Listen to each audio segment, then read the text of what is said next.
This question refers to personal hygiene rules when you are preparing and cooking food. First of all, read the question carefully so you know what it is all about.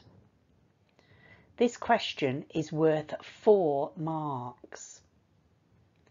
Look at the command word, state, which means to express clearly and briefly.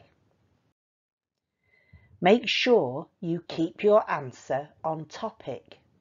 You can highlight the key points.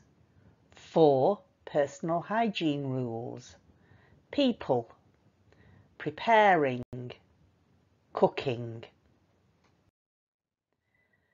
Final check.